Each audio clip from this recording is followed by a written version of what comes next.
Future English reading में आपका स्वागत है। आज हम लोग Bihar board class 10th the unity of Indian culture भारतीय संस्कृति की एकता का हिंदी अनुवाद का रीडिंग करेंगे, जिसके अंतर्गत आज हम लोग पेज नंबर 68 और 69 का रीडिंग करेंगे। इस लेसन का हमने 2 पार्ट में वीडियो बनाया है ताकि आपको सीखने में सुविधा हो।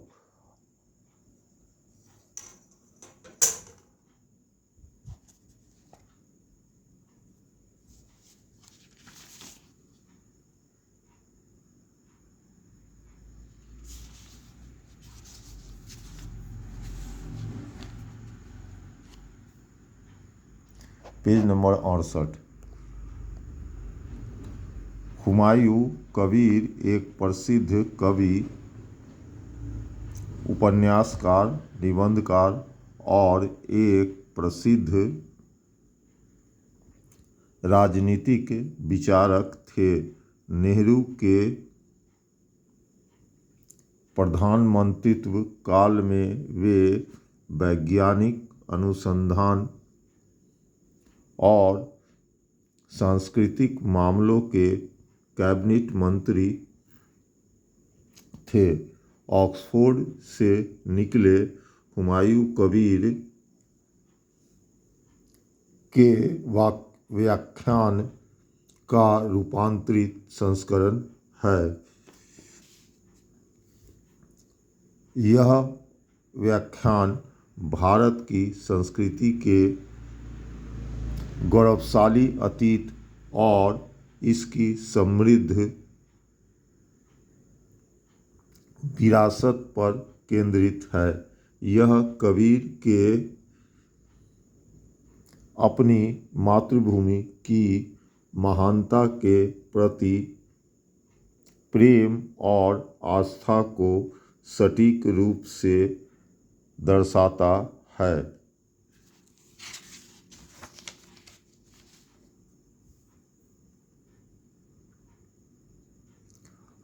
पेज नंबर 68 यही है। हाल ही तक आर्यों को इस भूमि पर सबसे पहले आक्रमणकारी माना जाता था।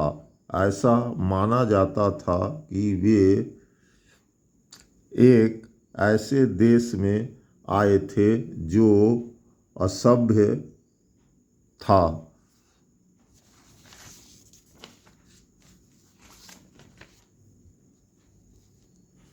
Page number 69।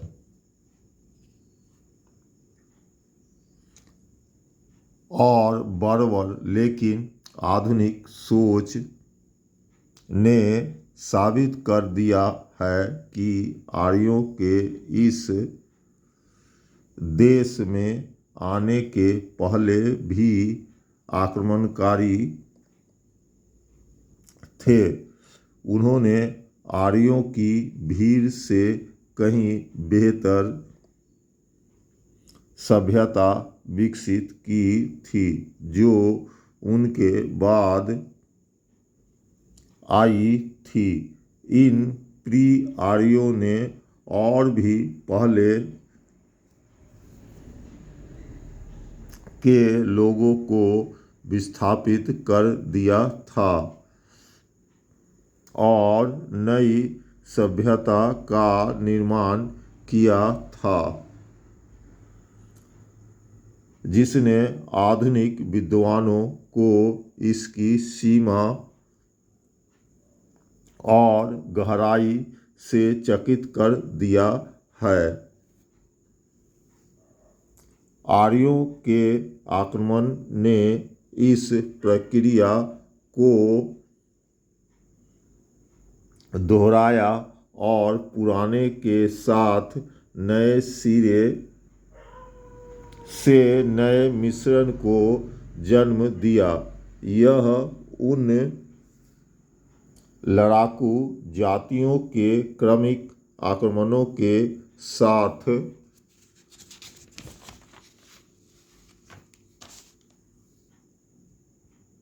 जारी रहा, जो जीतने के लिए आए थे। लेकिन भारतीय नस्लीय कराहे में खुद को खो बैठे। यूनानी आक्रमणकारियों के बाद एक और हुन और 100 अन्य अनाम जनजातियां आई। वे सभी विजेता के रूप में सामने आए, लेकिन जल्द ही पराजितों की श्रेणी में समा गए। आज जो कुछ भी भारतीय है, चाहे वह विचार हो, शब्द हो, कला का कोई रूप हो, राजनीतिक संस्था हो या सामाजिक रीति रिवाज हो, वह अनेक विभिन्न प्रवृत्तियों और तत्वों का मिश्रण है। अनेक स्रोतों से प्राप्त इस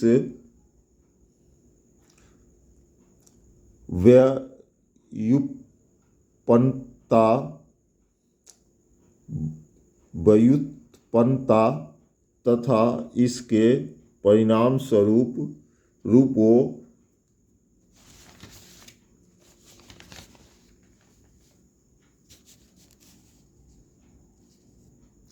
और प्रकारों की विविधता के बावजूद हम भारतीय संस्कृति में युगों से चली आ रही भावना की एक उल्लेखनीय एकता पाते हैं। वास्तव में यह अंतर्निहित एकता ही भारतीय संस्कृति की सबसे उल्लेखनीय विशेषताओं में से एक है। परिणाम और अवधि में कोई भी सभ्यता संभवतः चीनी अपवाद को छोड़कर भारत की सभ्यता की तुलना नहीं कर सकती। भूमि का क्षेत्रफल, लोगों की संख्या, जातियों की विविधता तथा भारत के इतिहास की लंबाई शायद ही कहीं और दोहराई जा सकती है। भारतीय संस्कृति की जीवंतता